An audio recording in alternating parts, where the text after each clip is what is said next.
नमस्कार मित्रांनो, तिची आणि माझी दुसरी भेट या कथेचा हा दुसरा भाग आहे. तीही बाप्पाच्या दर्शनासाठी आलेली होती आणि ती आता माझ्या अगदी जवळून गेली.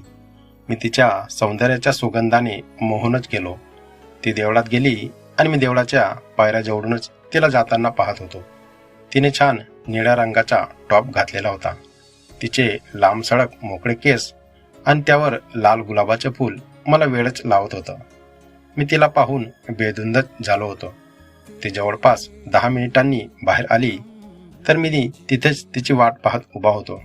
ती बाहेर आली आणि मी तिला विचारणारच होतो की मला तुझ्याशी थोडं बोलायचं आहे, पण तिला बोलण्याची माझी हिंमत झाली नाही, कारण तिच्यासोबत अजून 2 बायका होत्या आणि त्यांच्यासोबत ती गप्पा मारून बाहेर आली होती. माझं तिच्याकडे पूर्ण लक्ष होतं. ती गप्पा मारताना खूपच गोड हसत होती. तिच्या त्या सुंदर देहाला पाहून माझ्या हृदय तर घायाळच झालं आणि मी तिला काही न बोलता फक्त तिला जाताना पाहत उभा होतो, एखादा पुतळ्यासारखा. काही क्षणात ती माझ्या समोरून गायब झाली आणि माझा फोन वाजला. मी भानावर आलो आणि फोन रिसीव्ह केला. तो माझ्या ऑफिसातल्या मित्राचा होता. तो खूपच रागवत होता आणि मी त्याला येतो म्हणून मीही लगेच ऑफिसला निघालो.